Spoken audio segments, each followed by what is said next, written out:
Halo adik-adik, Shalom. Selamat hari Minggu dari kakak abang Sekolah Minggu kelas 5-6 HKBP Sutoyo. Semoga kabar adik di rumah semuanya dalam keadaan sehat. Ya, kita akan memulai ibadah sekolah minggu online kita. Kakak berharap adik-adik di rumah sudah semuanya mandi, sudah rapi, sudah mempersiapkan apa yang dibutuhkan untuk ibadah sekolah minggu online hari ini. Khususnya kakak berharap adik-adik sudah mempersiapkan hati dan pikiran kalian agar bisa mengikuti ibadah sekolah minggu online-nya dengan baik. Ya, adik-adik, tidak berasa kita sudah memasuki minggu Advent-nya yang kedua. Ya, dalam minggu Advent biasanya kita diingatkan untuk menyiapkan hati dan pikiran kita untuk menyambut kedatangan Tuhan Yesus. Bukan hanya sekarang tidak lagi di Bethlehem, tapi kedatangan Tuhan Yesus yang kedua kalinya. Jadi Advent itu sebenarnya setiap hari harus kita lakukan, karena kita menantikan kedatangan Tuhan yang kedua kalinya untuk memberikan mahkota kehidupan kepada kita. Ya, kita akan memuji nama Tuhan. Kita akan menyanyikan lagu dari Kidung Jemaat nomor 122, Anak yang Dijanji, Anak yang Ditunggu. Anak yang dijanji, anak yang ditunggu, lahir di Bethlehem. Anak yang dijanji, anak yang ditunggu, lahir di Bethlehem. Siapa namanya? Namanya Yesus, namanya Yesus. Mari menyembahnya, Immanuel, Immanuel. Allah menyertai kita, Immanuel, Immanuel. Allah menyertai kita. Kita nyanyikan sekali lagi. Anak yang dijanji, anak yang dijanji, anak yang ditunggu, lahir di Bethlehem. Namanya Yesus, namanya Yesus. Mari menyembahnya, Immanuel, Immanuel, Immanuel. Allah menyertai kita, Immanuel, Immanuel, Immanuel. Allah menyertai kita.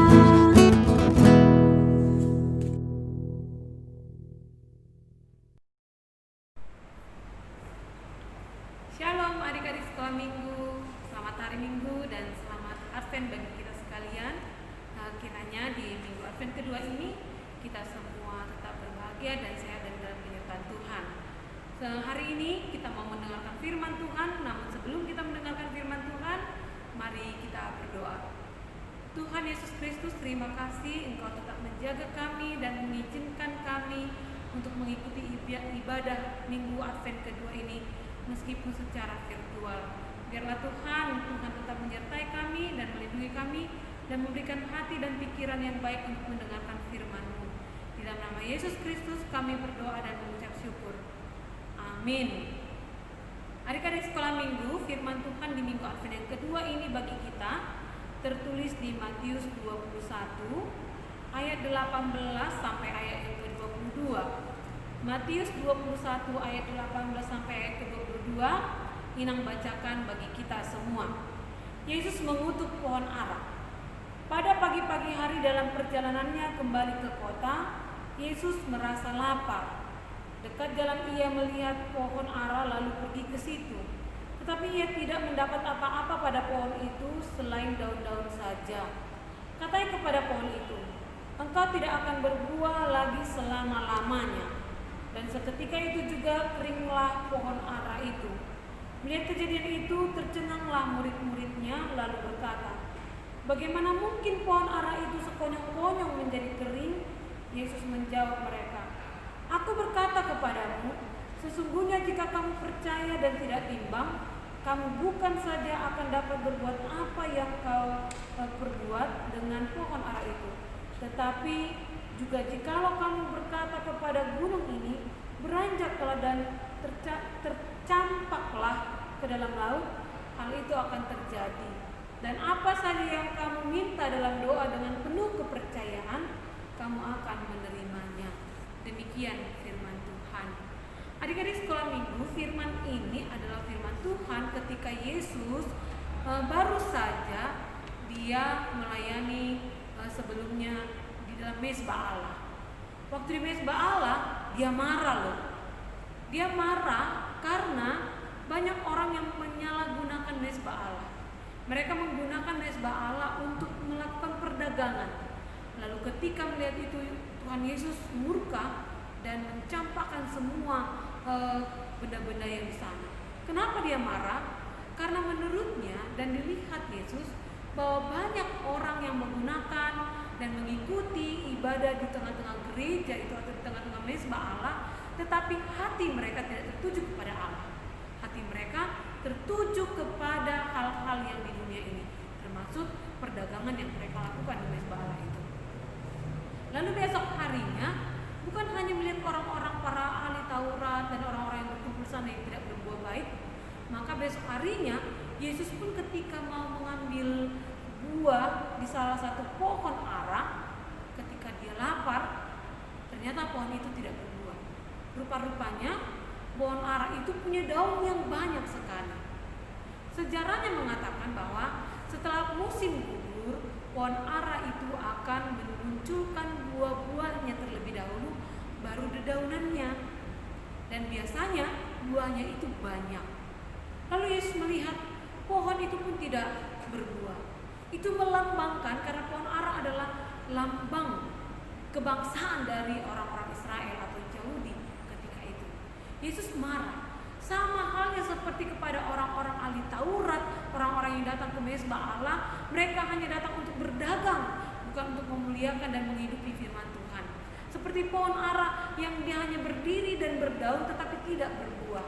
Itu mau melambangkan dan menggambarkan banyak orang-orang termasuk pohon itu yang dia sudah diberkati Tuhan, dia sudah diizinkan untuk bertumbuh, dia sudah diizinkan untuk menempati mezbah Allah seperti orang-orang yang di dalam ahli-ahli Taurat di dalam mezbah Allah. Mereka sudah diizinkan untuk mengenal Taurat, tetapi firman Tuhan tidak hidup dan berbuah dalam dirinya. Lalu Tuhan marah.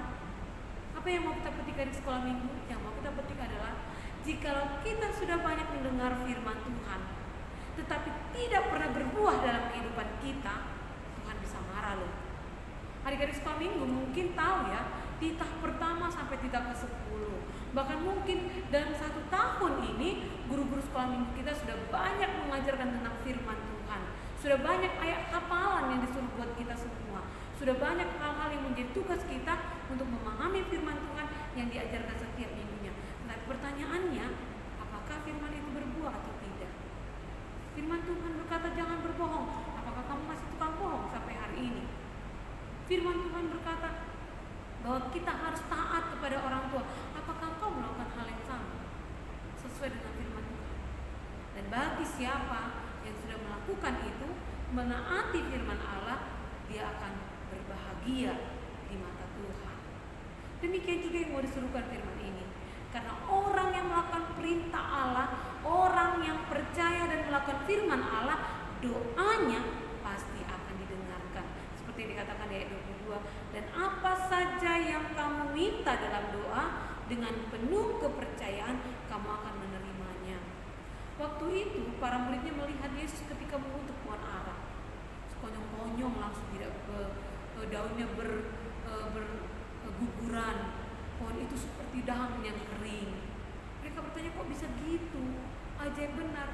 Lalu Yesus mengingatkan, jika engkau melakukan segala sesuatunya di dalam kepercayaan dan ketundukan kita kepada Tuhan, maka doamu pasti akan didengarkan. Jadi firman ini juga mau menekankan, adik-adik, apakah kamu sudah melakukan apa yang Tuhan kehendaki dalam hidupmu? Dan jikalau iya, maka percayalah, jikalau pada saat ini kamu punya doa yang berharap penuh kepada Tuhan, Tuhan pasti mendengarnya ketika kita berdoa di dalam iman dan kepercayaan kita. Lalu yang berikutnya, yang yang terakhir mau disampaikan firman ini kepada kita adalah Allah menginginkan agar kita menjadi murid yang berguna bagi Tuhan. Tuhan memanggil kita menjadi anak-anak Allah yang berguna di hadapan Allah, di hadapan Tuhan. Apa sih kegunaanku sebagai anak di tengah-tengah keluarga? Pernah nggak kamu merasa bermanfaat bagi orang lain? Atau kamu hanya bertanya, apa sih manfaat orang itu pada saya? Apakah manfaat orang tua saya padaku? Atau pernahkah kamu berusaha menjadi orang yang bermanfaat bagi orang lain?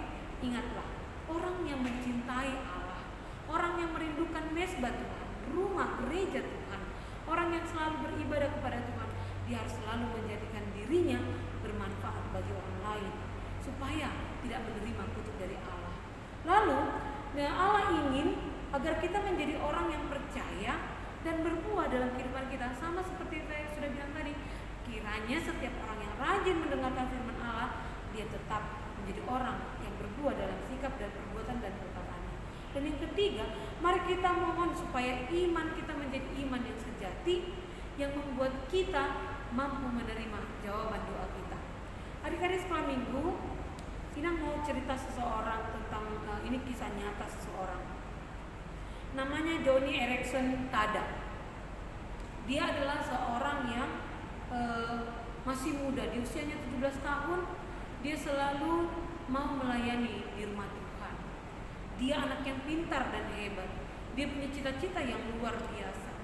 Dan dia bahkan menyediakan dirinya kelak mau menjadi pelayan Tuhan, melakukan yang terbaik bagi Tuhan.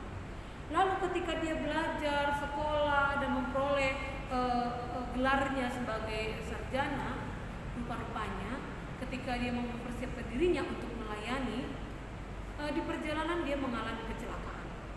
Dan kecelakaannya itu berakibat fatal kepada kelumpuhan tubuhnya. Rupa-rupanya selama proses pengobatan, tangannya kanan kiri itu mengalami infeksi yang luar biasa. Dan ketika dia mengalami infeksi yang luar biasa, ujungnya dokter memutuskan harus mengamputasi kedua tangannya supaya tidak menyebar ke bagian organ tubuhnya yang lain dan berbahaya bagi nyawanya. Tanpa persetujuan dia, hanya persetujuan orang tuanya, akhirnya operasi dijalankan. Rupanya selain tangannya, kakinya juga tidak bisa digerakkannya. Namun kakinya yang sebelah lagi masih bisa digunakannya. Jadi hanya kaki sebelah kanannya yang bisa berfungsi dia kenakan. Akhirnya kakinya yang sebelah kiri semakin mengkerdil, karena memang kalau kaki yang sudah tidak difungsikan lagi biasanya akan semakin mengkerdil. Melihat itu dia kecewa kepada Tuhan, dia sedih, dia ingin meninggalkan Tuhan, dia tidak percaya kepada Tuhan, dia tidak mau lagi berdoa, dia tidak mau lagi memuliakan Tuhan, dia tidak mau menyanyikan nyanyian pujian lagi. Namun teman-temannya, orang tuanya tidak pernah berhenti berdoa. Dan suatu ketika mereka bersama-sama mengunjungi dan terus mengunjunginya dan memberikan firman Tuhan, meneguhkan hatinya, akhirnya si Tada itu berusaha kembali mempercayai Tuhan. Sepulangnya dari rumah sakit dengan kaki yang hanya satu saja yang berfungsi, dia melakukan yang terbaik. Dia berdoa kepada Tuhan lalu meminta supaya Tuhan memberikan keajaiban baginya. Tahukah adik apa yang terjadi baginya? Apakah tangannya jadi berfungsi, menjadi ada? Oh tidak. Apakah kakinya yang satunya lagi menjadi bisa digerakkan dan berfungsi? Tidak juga. Meski dia berdoa begitu banyak dan lama, tetap tidak berfungsi. Tapi yang berubah adalah cara hidup dari tadi. Tadinya dia makan dengan kedua tangannya, kini dia memakai kakinya yang satu saja untuk makan, menggunakan kakinya memegang sebelah. Yang tadinya kakinya itu tidak bisa apa-apa, lalu dia beberapa lama dilatih, kemudian kakinya bisa menulis. Bahkan luar biasanya adik-adik, kakinya bisa digunakannya untuk menggambar, melukis, dan setiap hasil lukisannya sudah banyak terjual mahal di pasaran dan banyak orang yang menyukai lukisannya. Selain itu, dia menggunakan alat elektronik untuk merekam suaranya, kemudian tertulis menjadi tulisan, dan dia bisa menghasilkan banyak buku yang membuat dia menjadi motivator kepada banyak orang. Rupanya keajaiban doa itu tidak harus dilihat dengan sesuatu yang wow, yang tangannya putus jadi ada, tumbuh. Tidak. Tetapi keajaiban itu terjadi ketika harapan kita, semangat kita berubah menjadikan kita bermanfaat bagi orang lain. Itu yang mau disampaikan oleh firman ini juga. Ketika kita bermanfaat bagi orang lain, itu adalah keajaiban Tuhan yang terjadi. Maka biarlah adik-adik sekolah minggu, kita semua menjadi bagian keajaiban Tuhan. Jadikan hidupmu sebagai keajaiban di mata Allah. Tuhan Yesus memberkati, dan selamat Advent. Inang mengucapkan bagi kita supaya kita tetap menjaga kesehatan, tetap mengikuti protokol kesehatan, supaya pada akhirnya kita akan dipertemukan kembali di tengah-tengah gereja ini memuliakan Allah. Dalam nama Tuhan Yesus Kristus, amin. Kita berdoa. Terima kasih ya Allah Bapa atas firman-Mu yang kami dengarkan. Benar Tuhan, pakailah kami meskipun kami masih kecil, supaya menjadi berkat bagi orang lain, supaya kami ya Tuhan menghidupi dalam hidup kami, firman-Mu tetap berbuah dalam sikap dan perbuatan kami. Biarlah kami mengingat firman-Mu Tuhan, untuk menjadikan kami orang yang percaya, supaya kami tetap berdoa di dalam iman kami, dan doa kami menjadi keajaiban di dalam kehidupan kami. Jadikan kami Tuhan keajaiban-keajaiban di tengah-tengah kehidupan kami, supaya kami bermanfaat di dalam setiap pelayanan dan perbuatan kami. Jadikan anak-anak sekolah minggu Tuhan menjadi anak kebanggaan, yang menjadi keajaiban yang nyata bagi orang tuanya. Dan berkati para guru sekolah minggu, supaya mereka tetap setia dan taat dan menghamba kepada Allah, supaya pelayanan mereka tidak kendur, tetapi semakin semangat meskipun kami harus bersama-sama menghadapi pandemi ini. Kami percaya Tuhan, Engkau akan hadir dalam kehidupan kami dan menyelamatkan kami dari setiap pergumulan hidup kami, terkhususnya pandemi yang kami hadapi. Di dalam nama Yesus Kristus kami berdoa dan mengucap syukur. Amin.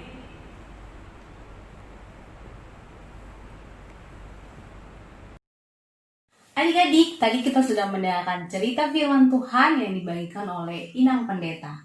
Semoga adik-adik mengerti dan dapat melakukannya. Seperti sebuah pohon, kita adalah rantingnya dan Tuhan Yesus adalah pokoknya. Agar kita sebagai ranting bisa menghasilkan buah yang baik setiap hari, kita harus tetap tinggal di dalam Tuhan. Ya, kita akan puji nama Tuhan dengan lagu Yesus Pokok dan Kita Jalan. Aku mau undang adik-adik menyanyikan lagu ini dengan berdiri. Nyanyikan dengan penuh suara. Yesus Pokok, Kita Jalan.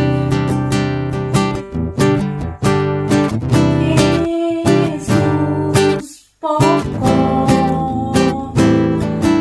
dan kita caranya, tinggallah di dalamnya.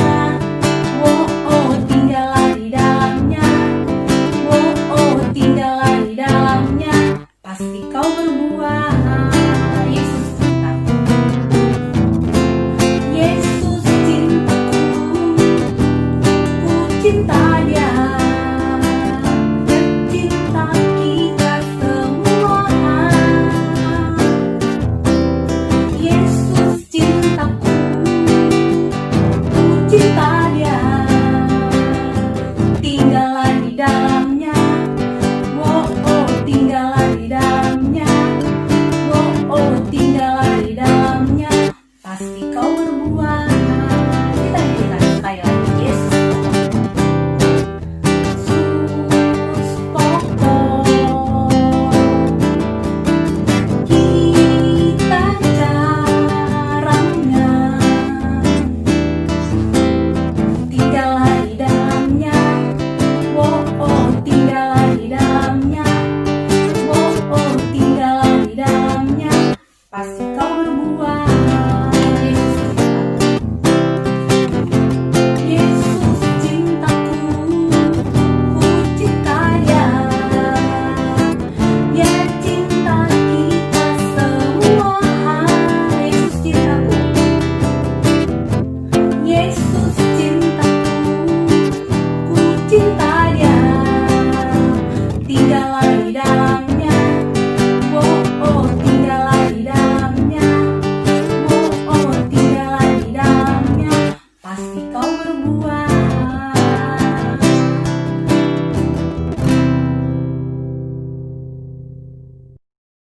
Adik-adik, kita akan mendengarkan cerita firman Tuhan. Kita akan belajar lebih lagi dari firman Tuhannya yang akan dibawakan oleh Kakak Rotua.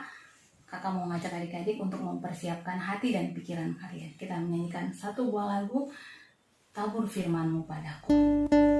Kita nyanyikan lagu ini dengan sikap berdoa. Tabur firman-Mu padaku, Tuhan.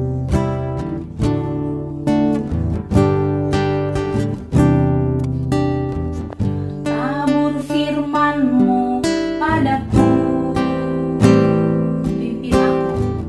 Pimpin aku di jalan-Mu. Bentuk aku menurut-Mu, agar aku senangkan-Mu. Kita nyanyikan sekali lagi. Tabur firman-Mu padaku. Pimpin aku di jalan-Mu. Bentuk aku menurut-Mu,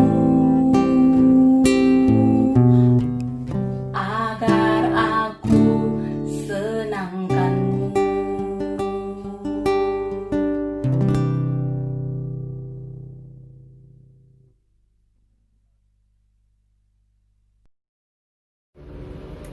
Halo adik semuanya, selamat pagi. Ya, sebelum kita memasuki ibadah kelas, kita mau bersatu dalam doa. Kita berdoa dulu yuk. Kita tutup mata, lipat tangan. Kita bersatu dalam doa. Tuhan Yesus yang baik, terima kasih Tuhan. Puji dan syukur kami panjatkan kehadirat-Mu Tuhan, atas berkat-Mu yang selalu baru Tuhan, yang kami rasakan hingga pada hari ini Tuhan. Dan Tuhan, kami berkumpul kembali Tuhan pada hari ini untuk beribadah sekolah minggu bersama-sama walaupun secara online Tuhan. Berkati setiap kami dimanapun kami berada, kiranya kami dapat sama-sama saling mendengarkan dan dapat mengerti pesan daripada firman-Mu pada minggu ini Tuhan. Dan ampunilah kami sebelumnya Tuhan atas setiap kesalahan yang banyak kami lakukan Tuhan, dari kami sebelum tidur hingga pada kami bangun Tuhan. Kiranya ampunilah kami, layakkanlah kami di hadapan-Mu Tuhan, untuk kiranya kami dapat layak untuk memuji dan memuliakan nama-Mu Tuhan, serta menerima berkat-Mu kembali Tuhan. Terima kasih Tuhan, inilah doa permohonan kami yang kami alaskan di dalam Tuhan Yesus. Kami telah berdoa dan mengucap syukur. Amin. Ya adik-adik, sebelum kita mendengarkan cerita firman Tuhan, kita mau baca kembali ayat firman Tuhan minggu ini ya. Kita buka Matius 21 ayat 18 sampai dengan 22. Kakak bacakan dari sini, adik-adik sama menyimak ya, sama-sama menyimak di rumah. Oke. Yesus mengutuk pohon ara. Pada pagi-pagi hari dalam perjalanannya kembali ke kota, Yesus merasa lapar. Dekat jalan, ia melihat pohon ara lalu pergi ke situ. Tetapi ia tidak mendapat apa-apa pada pohon itu selain daun-daun saja. Katanya kepada pohon itu, "Engkau tidak akan berbuah lagi selama-lamanya." Dan seketika itu juga keringlah pohon ara itu. Melihat kejadian itu, tercenganglah murid-muridnya lalu berkata, "Bagaimana mungkin pohon ara itu sekonyong-konyong menjadi kering?" Yesus menjawab mereka, "Aku berkata kepadamu, sesungguhnya jika kamu percaya dan tidak bimbang, kamu bukan saja akan dapat berbuat apa yang kuperbuat dengan pohon ara itu, tetapi juga jikalau kamu berkata kepada gunung ini, beranjaklah dan tercampaklah ke dalam laut, hal itu akan terjadi. Dan apa saja yang kamu minta dalam doa dengan penuh kepercayaan, kamu akan menerimanya." Demikian pembacaan firman Tuhan. Nah, adik-adik, di sini firman Tuhan menjelaskan bahwa pada pagi-pagi hari, ya kan, dalam perjalanannya Yesus merasakan lapar. Nah, di sini kita bisa lihat bahwa Tuhan pun bisa marah, ya kan? Kenapa? Karena ketika Tuhan Yesus merasa lapar dan dia melihat ada pohon ara, yang dimana pohon ara itu merupakan makanan bagi bangsa Israel, ya. Nah, Tuhan Yesus merasa lapar. dia ingin memakan pohon ara itu. Tetapi ketika dia mendapati, dia dekatkan, pohon ara itu ternyata tidak berbuah, dia hanya daun-daun saja.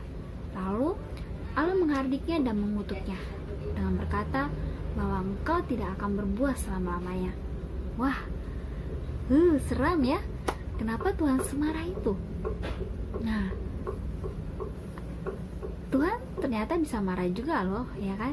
Karena apa? Karena dia seharusnya menghasilkan buah, tidak hanya menghasilkan daun saja.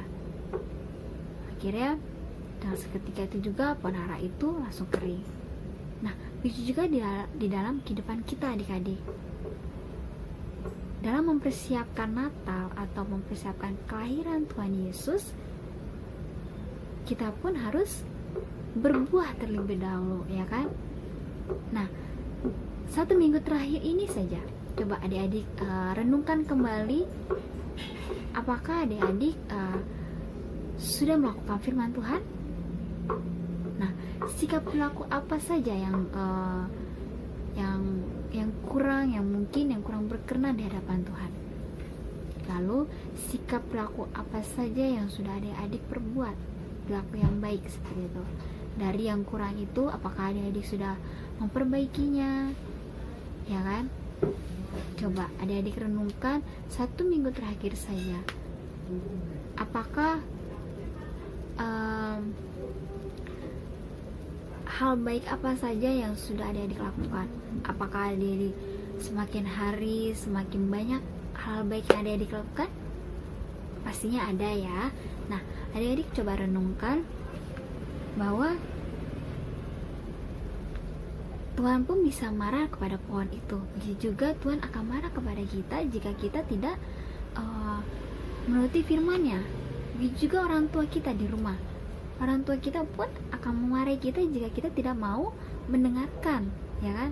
Mendengarkan nasihatnya, mendengarkan perintahnya seperti itu. Nah, itulah yang Tuhan inginkan dari kita, bahwa hal yang harus kita persiapkan adalah kita harus berbuah di dalam kehidupan. Lalu yang kedua, bahwa kita dapat menunjukkan sikap perilaku yang baik, yang percaya kepada Tuhan Yesus. Yang ketiga, kita pun mempercayai atau mengimani Tuhan sebagai Tuhan dan Juru Selamat kita. Apakah adik-adik sudah mengakuinya tersebut, atau adik-adik sudah mengimaninya tersebut? Apakah adik-adik masih ada kayak rasa bimbang atau ragu, yang tidak percaya bahwa Tuhan Yesus lahir membawa kedamaian seperti itu, membawa sukacita yang baru, ya kan? Nah, coba adik-adik renungkan bahwa jika kita mengimani Tuhan Yesus sebagai Tuhan dan Juru Selamat kita, maka kita percaya adanya Tuhan, kita percaya dengan kelahirannya membawakan keselamatan, dan itu nyata kita sudah diselamatkan, kita sudah ditebus dosa-dosa kita oleh Tuhan. Nah, itu dia. Jadi kita tidak perlu seperti yang disebutkan minggu lalu, banyak hal yang ada di sudah persiapkan, ya kan? Seperti mendekor rumah, ya kan? Mendekor rumah dengan hiasan Natal, atau bisa pohon Natal seindah mungkin. Lalu ada yang membeli baju Natal, sepatu, lain sebagainya, hingga ada yang mempersiapkan membuat kue Natal. Tapi dari semuanya itu, yang Tuhan inginkan dari kita adalah hati kita, sikap perilaku kita, iman kita yang mempercayai kepada Tuhan Yesus. Dengan adanya kedatangan Tuhan, kelahiran Tuhan ini, bahwa memang Dia yang kita nantikan sebagai Juru Selamat kita, yang akan menyelamatkan hidup kita dari dosa-dosa. Seperti itu. Jadi jika kita mau berbuah, maka lakukanlah firman Tuhan di dalam kehidupan kita sehari-hari. Karena Tuhan pun bisa marah, begitu juga orang tua kita. Nah, kita pun harus menunjukkan perilaku yang baik. Apa yang kurang, kita perbaiki. Apa yang buruk, kita perbaiki. Seperti itu. Bisa ya? Ya. Nah, semua itu bisa kalian lakukan dengan kalian berdoa, memohon bimbingan kepada Tuhan supaya adik-adik dapat melakukannya dengan baik, dengan sukacita setiap harinya, seperti itu. Jadi tidak ada keterpaksaan atau yang bersungut-sungut seperti itu, tapi harus dari hati yang sukacita melakukannya. Untuk mendapatkan menyambut kedatangan Tuhan adalah harus sukacita. Oke, bisa ya? Ya, bisa dengan melalui doa, memohon kepada Tuhan, percaya bahwa adik-adik bisa berbuah, dan adik-adik percaya adanya Tuhan sebagai juru selamat kita. Baik, itu aja yang bisa kakak sampaikan. Kita tutup ibadah kelas kita ini dengan doa. Kita bersatu dalam doa. Tuhan Yesus yang baik, terima kasih Tuhan, kami sudah mendengarkan firman Tuhan pada minggu ini. Pesan Tuhan bahwa di dalam kehidupan ini kita harus terlebih dahulu berbuah Tuhan. Hal-hal yang Tuhan inginkan dari kami adalah bahwa kita harus dapat berbuah, lalu kita dapat menunjukkan sikap perilaku yang baik, lalu menunjukkan iman yang percaya kepada Tuhan, yang kami percaya sebagai Tuhan dan juru selamat hidup kami Tuhan. Terima kasih Tuhan, bimbing kami untuk kami dapat melakukannya di dalam kehidupan kami sehari-hari.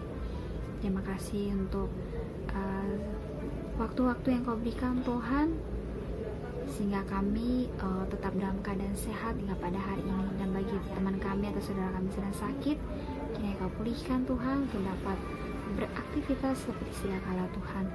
Terima kasih Tuhan, berkati juga negara kami untuk dapat terbebas segera Tuhan dari COVID ini dan virus ini bersih tuntas Tuhan, dan kami dapat beraktivitas di luar Tuhan seperti sedia kala lagi Tuhan.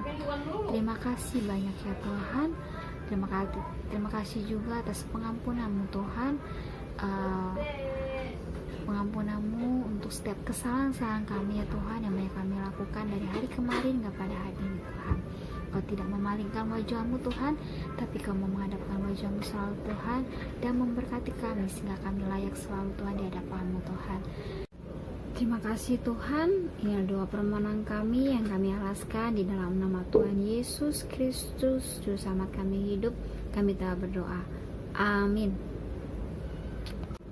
Oke, saatnya aktivitas kelas minggu ini. Kakak mau adik-adik menuliskan hal-hal apa saja yang kurang baik yang dalam satu minggu ini yang sudah adik-adik lakukan. Lalu apakah adik-adik sudah memperbaikinya apa belum? Nah, coba adik-adik tuliskan sedapat mungkin yang ya sebisa adik-adik. Misalkan kalau memang perbuatan adik-adik itu hanya cuma 5 atau 4 atau 6 atau 10. Nah, boleh adik-adik tuliskan sebanyak mungkin. Jika memang adik-adik merasa, oh iya, kemarin aku tidak dengerin omongan mama seperti itu. Terus adik-adik tulis lagi di bawahnya, aku sudah lalu besokannya begitu mama suruh aku atau mama nasihatin aku mau mendengarkannya seperti itu. Nah, apalagi adik-adik sebutin seperti itu ya. Hal apa aja yang kira-kira adik-adik yang kurang baik yang menurut adik-adik lakukan dalam satu minggu ini, adik-adik tuliskan. Lalu mungkin sampingnya jadi ada 2 kolom ya, 1, 2 gitu ya. Nanti buat garis tengahnya kayak gitu. Jadi nanti hal yang kurang baik apa, lalu di sampingnya hal apa saja sudah diperbaiki seperti itu ya. Nah, adik-adik paham ya? Nanti adik-adik tuliskan, lalu nanti adik-adik boleh kirim ke grup WhatsApp orang tua. Oke? Bisa ya? Nih kakak ulangin lagi.